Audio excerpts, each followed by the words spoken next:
It was just after midday in the occupied West Bank city of Nablus when Israeli special forces, along with domestic security agency Shin Bet, carried out the raid. According to witnesses, undercover troops used a taxi with Palestinian license plates, pulled up next to a car, and opened fire, spraying it with bullets in broad daylight. After the Israeli forces left, people gathered to see what had happened. No one suspected the vehicles were carrying the Israeli soldiers simply because of the Palestinian number plates.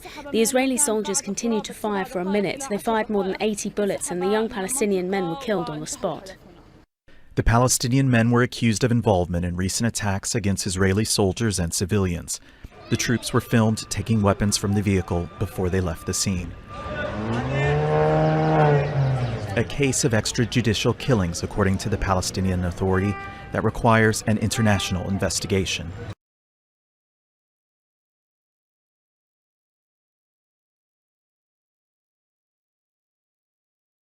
North Korea touted its recent missile tests on Tuesday, boasting of shaking the world with its nuclear weapons and advanced missile tests, and the only country standing up to the United States. Despite a United Nations ban on ballistic missile tests, January was a record month for North Korea. There were at least 7 launches, including a new type of hypersonic missile, able to maneuver at high speed. Also among them was the first firing of an intermediate-range missile, capable of striking US territories in the Pacific Ocean.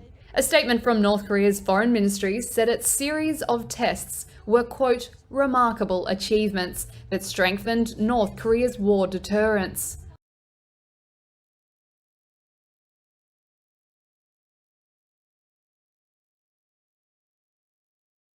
The Chief of Staff of the French Armed Forces visited Ivory Coast on Monday to discuss shared security concerns. Speaking at a newly opened counter-terrorism training academy near the economic capital, Abidjan, the high-ranking officer confirmed that France would continue to support the Ivorian government in the fight against armed groups. The visit takes place against the background of a French military pullout from Mali.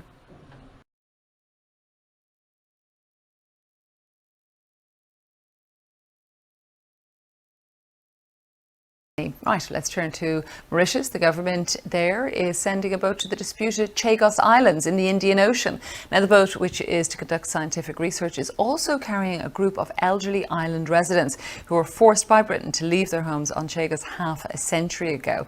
So the Chagos Islands, they're owned by Britain, but Mauritius has won growing international support for its campaign to take back the islands. It's the first time the Mauritian government has sent a boat directly to the disputed Chagos Islands. Mauritius claims sovereignty over the Chagos archipelago. Britain, on the other hand, insists that the islands belong to it. Home, of course, the Chagos Islands to the key American military base on one of the islands, Diego Garcia.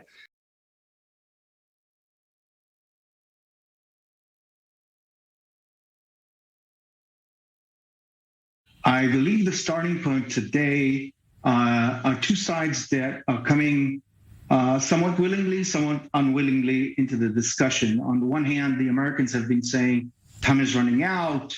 The Iranians are keep their message of it's all or nothing, lift all sanctions or there's no deal. But the Russians, the Chinese, and everybody is seemingly saying that the deal is inches away.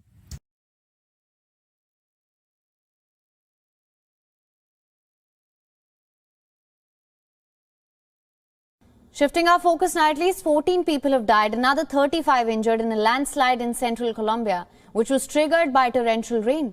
The calamity struck the region, followed by heavy rain in the surrounding coffee-growing province here. According to the National Unit for Disaster Risk Management, the injured have been shifted to nearby hospitals. Rescue workers are working against time to rescue survivors trapped under the debris. Authorities evacuated dozens of nearby homes as the Orton River overflowed.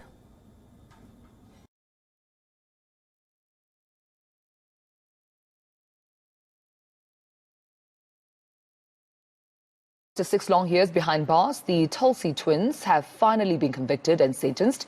The twins, who were arrested back in 2016, pleaded guilty to trying to leave South Africa to join the Islamic State in Syria. Now, the twins will spend some time in court, and ENC's Heidi Jockus tells us more about the sentencing. Brandon Lee Thulsie has been sentenced to 8 years in prison, while his twin brother Tony Lee will serve 11 years. The 5 years and 7 months the twins have already served will count towards time served. Both pleaded guilty to attempting to travel to Syria twice in 2015 to join Islamic State in Iraq in order to conduct terrorist activities.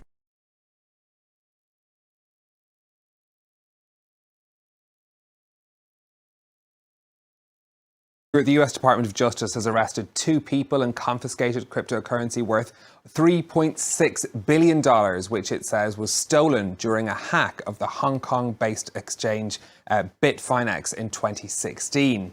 Now, Heather Morgan and Ilya Lichtenstein were arrested on Tuesday and accused of conspiring to launder the proceeds of almost 120,000 bitcoins. Morgan is a rapper who gives business advice on TikTok.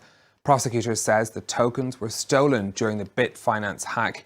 They tracked them down using blockchain that logs all transactions involving cryptocurrencies. Now, at the time they were stolen, Bitcoin was only worth around $600. Today, we're talking about Bitcoin being worth $43,000.